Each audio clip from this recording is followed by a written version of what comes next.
C'est lac. C'est lac. Non, blast. Blast.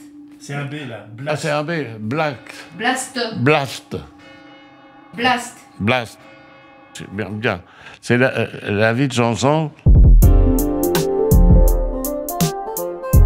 La vie de Jean-Jean.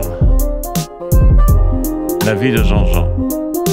La vie, oui, ça fait quand même beaucoup. La vie, c'est un truc. Enfin, comme tu veux. 2 jours après mon départ de Cannes, un matin, la petite qui soignait mon frère m'appelle et elle m'annonce que mon frère est décédé. Oh, j'ai pleuré quand même. J'ai pleuré, elle pleurait aussi au téléphone, la petite. Si j'avais pas été le voir ces 2 jours avant, mais je m'en serais voulu jusqu'à la fin de mes jours. C'est vrai, avoir été cabalé dans le monde entier et pas voir son frère 2 jours avant qu'il meure. Ah non, et j'ai forcé 2 jours avec lui. 2 jours merveilleux, merveilleux. Parce que les filles qui étaient autour de moi, qui le connaissaient, disaient « Mais il est sauvé, il est content, votre frère. Oh, on l'a jamais vu comme ça. » Mais j'ai l'impression qu'il sentait venir ça. Je sais pas. Ah, j'étais sympa avec lui. J'étais sympa. Burgani, j'ai été à l'auteur, Burgani, là, pour ça. Vraiment, je suis fier de moi. Voilà, je l'ai enterré. C'était notre fin, on se quittait, là. Avant de partir, j'ai eu des problèmes avec lui.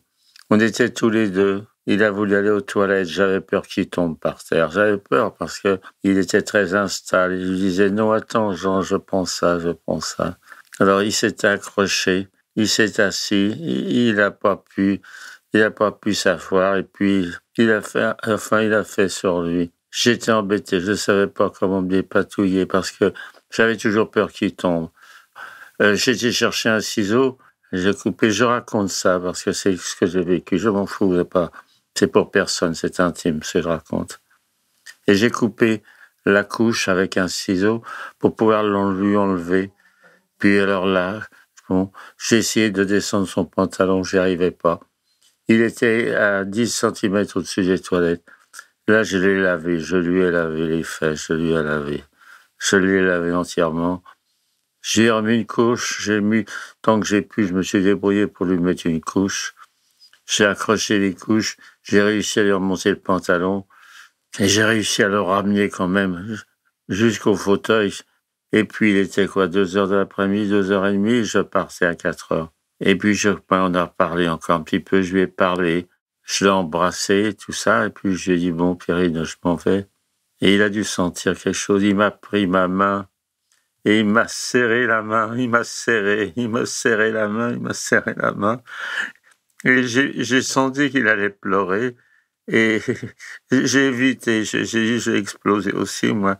Et j'ai laissé, voilà. Hein. Mais il était content. Je crois que il était dans un tel état. Qu'est-ce qu'il peut penser toute une journée assis dans son fauteuil? Il est là, il peut plus bouger. Non. J'avais dit à un commandant de bord qui était venu le voir l'autre fois, j'ai dit, écoute Pierre, quand on est là, qu'on est dans le vide comme ça, bien crois-moi, un infarctus du myocarde, c'est une belle maladie quand on arrive dans cet état-là. C'est facile à dire, vous me direz, quand on n'y est pas pour tenir des tels propos.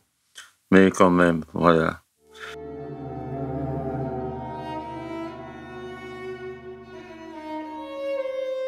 Moi, je suis avec ma petite femme à côté de moi, là.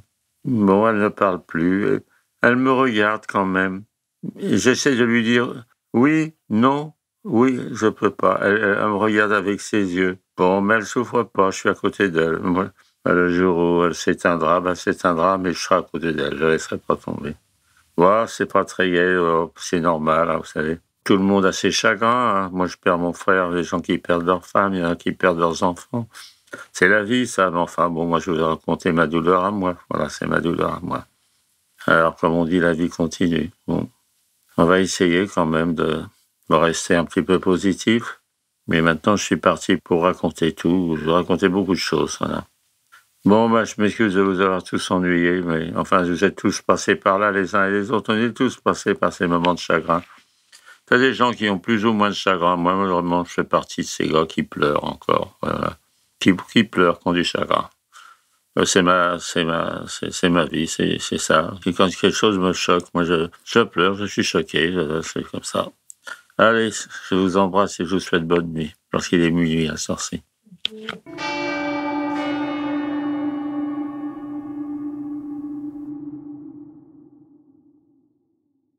Si vous avez aimé ce podcast, n'oubliez pas de nous mettre des étoiles ou de le partager autour de vous ou sur vos réseaux sociaux.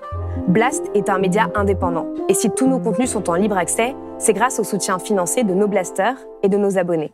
Pour nous soutenir, faire un don unique ou mensuel, rendez-vous sur blast-info.fr. Partagez. Voilà. Et likez. Likez.